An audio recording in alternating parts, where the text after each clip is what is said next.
Hello friends, हम लोग पढ़ने वाले हैं गंगा नदी, क्योंकि हम इस पे थोड़ा सा बात कर लेते पहले।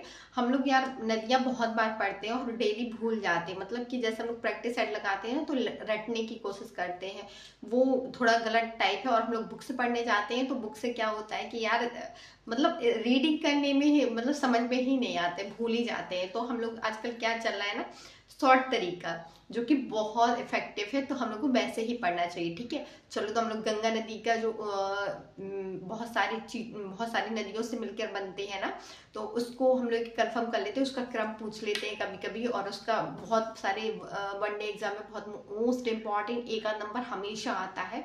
तो उसी के क्वेश्चन हम लोग करने वाले हैं। ठीक है, अगर हम लोगों ने 5 मिनट की वीडियो देख ली और उसमें से हमारा एक आध क्वेश्चन बन गया तो बहुत अच्छी बात है। और अगर हमने 5 मिनट का, अभी हमें 5 मिनट लगेंगे, फिर हम लोग जब इसका रिवाइज करेंगे तो 1 मिनट लगेगा। और अगर हमने ऐसे हाथ दिन में 2 बार कर लिया ना तो हमारा एक नंबर पक्का हो गया। देखो, ज्यादा मत पढ़ो लेकिन कम पढ़ो तो अच्छा पढ़ो, ये बहुत इंपॉर्टेंट चीज है। ज्यादा पढ़ने से या ज्यादा मॉक टेस्ट लगाने से मतलब मॉक टेस्ट तो लगाना चाहिए, लेकिन यार उसमें से ये देखना चाहिए कौन से ये वाला चैप्टर से हमेशा एक नंबर आता है, जो घास वाले मैदान उनसे हमेशा एक नंबर आता है।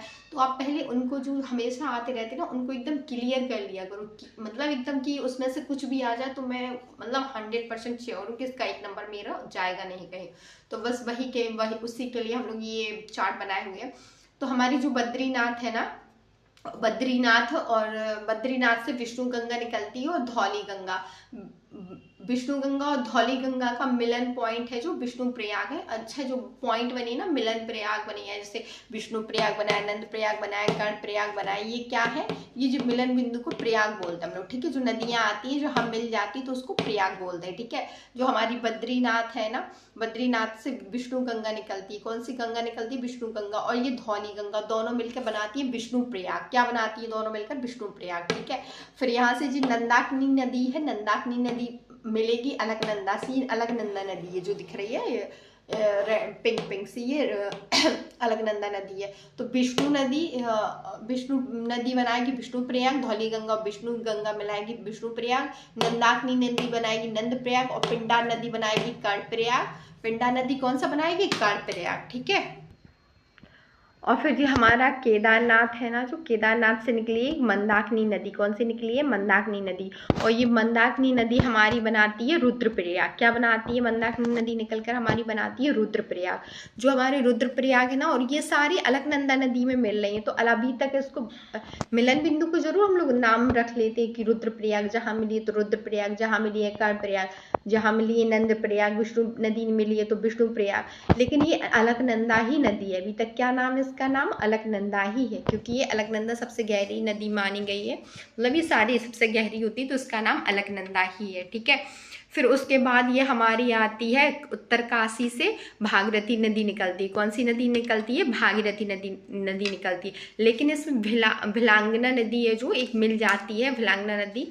ये इस पे इस पे बांध भी बनाए गए हैं बहुत बड़ी। ये भी नदी छोटी है लेकिन इस पे जो बांध बनाए गए हैं भागीरथी नदी पर, ये भागीरथी नदी बड़ी है तो इसको भी हम लोग, बहुत सारे लोग इसी को गंगा नदी मानते हैं, भागीरथी नदी को, है ना। भागीरथी नदी को क्या मानते हैं? गंगा नदी मानते हैं। बट ये गंगा नदी एक नदी नहीं है, गंगा नदी 5 नदियों का संगम है, जिसको हम लोग पंचप्रयाग या बोलते हैं। तब उसको हम लोग जाके गंगा नदी बनती है। ठीक है, तो ये हमारी उत्तरकाशी से जो निकलती है ना, उत्तरकाशी से भागीरथी नदी निकलती है।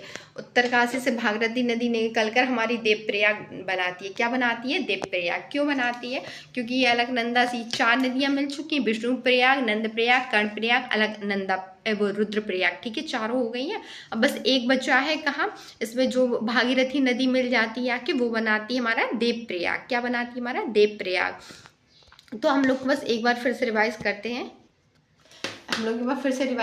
बद्रीनाथ से निकलती है विष्णु गंगा और धौली गंगा तो मिलके बनाती है विष्णु प्रयाग। और फिर नंदाकिनी नंद देखो, विष्णु जी के मैं 5 एक ट्रिक बताती हूँ। विष्णु जी हमारे सबसे पहले के कौन आए थे हमारे यहाँ? विष्णु भगवान। ठीक है, विष्णु भगवान ने अवतार लिया था। तो हमारे जो विष्णु जी आए हैं तो उसको हम लोग, विष्णु गंगा निकली और धौली गंगा, तो उसको बोलेंगे विष्णु प्रयाग। ठीक है, फिर उसके बाद क्योंकि हम लोग का क्रम बहुत इंपॉर्टेंट है, तो पहले विष्णु जी आए, फिर उन्होंने अपनी नंद बाबा बन के, यशोदा जी के नंद बाबा बन के उन्होंने किए लीलाएं छोटे में, है ना, तो वो बने हैं नंद प्रयाग। ठीक है, फिर उन्होंने नंद प्रयाग क्यों, और वो कितने सुंदर लगते हैं उनके, मतलब वो इतने चुलबुले और इतने सुंदर थे कि उनका वर्णन बहुत सारे लोगों ने, सूरदास ने, बहुत सारे लोगों ने किया है। ठीक है, यहाँ तक कि कबीर ने भी किया है। तो बहुत सारे ऐसे कवि हुए हैं जिन्होंने उनकी सुंदरता का वर्णन किया। तो देखो वो क्या पहनते थे, नंद बाबा थे उनके, है ना, नंद छोटे हैं तो क्या हो, यशोदा के नंद लाला, तो छोटे को, उनके छोटे जो बाल रूप है उसको बहुत माना गया, तो उसको नंद प्रयाग बोलते हैं। उन्होंने कानों में क्या पहने थे, कुंडल, तो कर्ण प्रयाग हो गया। ठीक है, फिर उन्होंने क्या पहनी थी, रुद्र की माला, तो रुद्र प्रयाग हो गया। ठीक है, मालाएं कितने सुंदर, वो हमेशा देखा आप मोर पंख लगाए रहते हैं, कानों में कुंडल पहने रहते हैं, रुद्र की माला मतलब मालाएं पहने रहते, तो रुद्र के, तो रुद्र प्रयाग। फिर वो सारे जब सब श्रृंगार कर लेते तो कौन बन जाते, भगवान बन जाते, देव बन जाते हैं, तो उसको क्या बोलते हैं, देव प्रयाग। अब हम लोग पांचों नदी एक साथ याद करते हैं, विष्णु प्रयाग, नंद प्रयाग, कर्ण प्रयाग, रुद्र प्रयाग, फिर उसके बाद हमारा बनेगा देव प्रयाग। ठीक है, तो हमारे पांचों आपको बहुत, मतलब ये पांचों लाइन से याद होनी चाहिए। और आपको वीडियो अच्छा लगा, और हाँ, ये जो हमारे मिलन बिंदु है उसको बोलते हैं प्रयाग। और क्या कहते हैं, अलकनंदा नदी जो हमारी चल रही है ना, उसका नाम अलकनंदा ही रहता है। कोई भी नदी मिल जाती है तो प्रयाग बना लेती है, मतलब मिलन बिंदु को प्रयाग बोल देते हैं, विष्णु प्रयाग, नंद प्रयाग, कर्ण प्रयाग, लेकिन वो अलकनंदा ही रहती है। जब ये पांचों नदियां मिल जाती हैं उसके अंदर, तब उसको गंगा नदी कहते हैं। क्या बोलते हैं, गंगा नदी। तो आई होप आपको वीडियो अच्छा लगा हो तो लाइक कर देना। और मैं क्या है ना, मैं थोड़ा सा ऐसे पढ़ लेती हूँ ताकि मेरे मतलब पापा भी पढ़ते हैं, तो मैं उनको साइंस से समझा देती हूँ। मतलब वो अभी यार देखो सब टीचर हैं, सब लोग पढ़ाई कर रहे हैं, तो मैं सोचती हूँ कि मैं पढ़ रही हूँ, शायद मुझे समझ में आ गया, तो थोड़ा पापा को भी सरल भाषा में समझा दूँ अपने ना।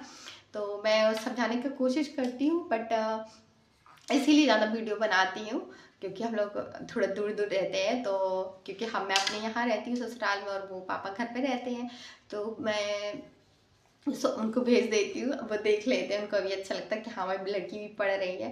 यार क्या करें, वैकेंसी तो आ नहीं रही है, तो पढ़ ही ले, उससे अच्छा थोड़ी सी पापा अपने, मतलब आपको कुछ शायद से इतने सारों से आप पढ़ रहे हैं, क्योंकि उन लोगों ने तो पढ़ाई छोड़ दी है, तो उनकी हेल्प हो जाए, इसीलिए।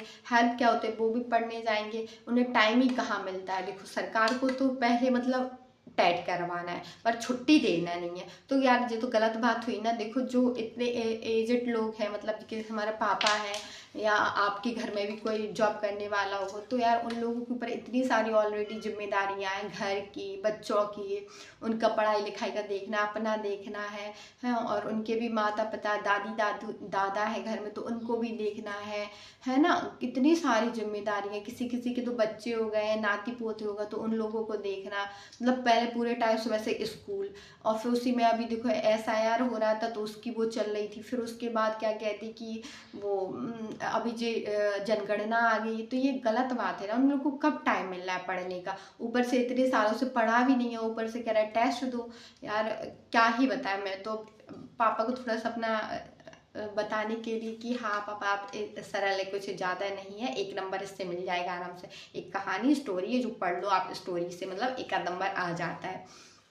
तो यार वो लोग कब तैयारी कर, जब हम लोग इतने साल से कर रहे हैं, या तो उन लोग को 50% मार्क्स लाने हो, है ना, क्या कहते हो। और एक तो इतना मतलब इतने सालों में यूपी टेट तो देखो आप जान ही रहे होंगे कितने सालों में हो रहा है। सी टेट तो ये है कि क्या कहते हैं कि हर 6 महीने में आ जाता है, लेकिन सी टेट का हाई लेवल होता है। हाई लेवल का मतलब ये है पेपर तो ठीक आता है, लेकिन उसके जो क्वेश्चन पढ़ने का तरीका होता है वो थोड़ा लेंथी होता है, कि 4 ऑप्शन इतने लंबे दे देते कि मतलब इतनी रीडिंग करने में, आपने सुना होगा इस बार सी टेट के पेपर दिए हैं जितने लोगों ने, वो क्या कहते पेपर पढ़ते ही पढ़ते, मतलब उनका मतलब वो लगाते क्या, उन्होंने पूरा पेपर ही रीड नहीं कर पाया है ना।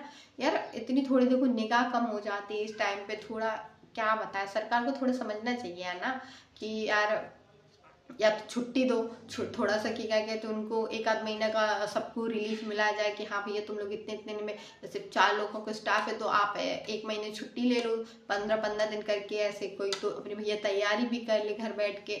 उसी मतलब हेल्थ इशूज हो जाते हैं, क्या ही बताएं यार, पेपर की टेंशन अलग है यार, रहती है यार टेंशन। देखो जो इतने सालों से कर रहा है, अगर वो क्या कहते हैं, देखो पूरे फैमिली उसी पे डिपेंड है, तो उसको तो यार मेहनत करनी ही पड़ेगी है ना, क्या ही बताएं। तो इसलिए भैया जो पढ़ना देखो वैसे तो टीचर सारे पढ़ा रहे हैं, बहुत अच्छा पढ़ा रहे हैं, बहुत सारे टीचर पढ़ा रहे हैं, लेकिन मेरे पापा के पास इतना ज़्यादा टाइम नहीं रहता है कि वो इतनी सारी क्लासें देख पाए। और क्लासें देख पाए मतलब कि एक तो देखो फ़ोन भी इतना ज़्यादा नहीं चला पाते, आंखें दर्द होने लगती, क्या ही बताएं, इतनी सारी प्रॉब्लम है।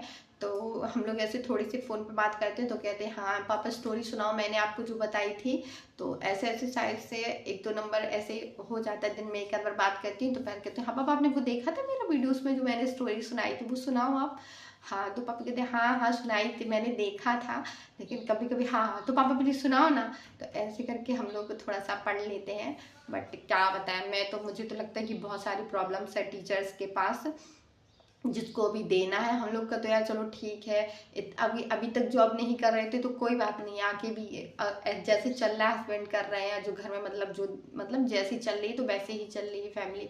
लेकिन यार जो कर रहे हैं फिर उन लोगों के ऊपर दिक्कत आ जाए, कितने सारे लोगों ने लोन ले रखा है यार, टेंशन हो जाती है बहुत सारी, अपने घर का देखना, बच्चों का देखना।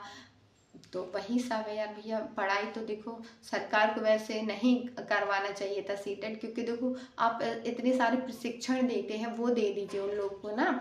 हम लोग के यहाँ कितने सारे प्रशिक्षण होते हैं, आप जैसे कि चुनाव करवाते तो उसका प्रशिक्षण देते हैं, क्यों देते हैं, क्योंकि मतलब अगर नहीं आता ऐसे भी जनगणना होनी तो उसका भी प्रशिक्षण देते, तो पढ़ाई का भी प्रशिक्षण दे। तो पर ये सीटेट टेट पर पास करवाने का कोई वो नहीं था कि नहीं पास करना है। उससे क्या होता है, आदमी मेंटल प्रेशर आ जाता है ना, वो बहुत दिक्कत वाला होता है। बट सरकार को ऐसा नहीं लगता। बट हम आम इंसानों से पूछे जिसके मतलब फैमिली में अगर किसी को देना हो तो वो एकदम मतलब स्ट्रेस कहते नहीं है, लेकिन एक एज के बाद अगर हम लोग को ही हमारे माँ बाप कहते नहीं तुम्हें जॉब करनी ही है, तो यार हमारे ऊपर कितना स्ट्रेस आ जाएगा बताओ। अभी हम लोग ये रहता है कि भैया लग जाए तो ठीक है, नहीं लगे तो कोई बात नहीं, है ना, ये रहता है। अगर हम लोग के पापा मम्मी हम लोगों से कहते नहीं तुम्हें जॉब लगानी ही है, तो हम लोग के ऊपर एक अलग से दिमाग पे प्रेशर आ जाएगा, और हम लोग पता नहीं क्या, अब ना ही अपने बच्चों का ध्यान रख पाएंगे, ना खुद की हेल्थ का ध्यान रख पाएंगे, तो पढ़ाई तो छोड़ ही दो, है ना। जब हेल्थ इश्यूज नहीं देख पाएंगे, हेल्थ का ध्यान नहीं रख पाएंगे, तो पढ़ाई कहाँ से करेंगे। सो भैया थोड़ा थोड़ा सा, अगर मैं तो ऐसे छोटा एक एक नंबर लेके चल रही हूँ कि 50 नंबर आ जाए, मतलब ऐसे 50 नंबर आ जाए, फिर ऐसे हो जाए, पास हो जाए। Thank you. अगर वीडियो अच्छा लगा हो तो लाइक कर देना, नहीं लगा हो तो जय श्री राम। जैसे आगे चल रहा है वैसे ही चलेगा। तो thank you for watching me, bye bye.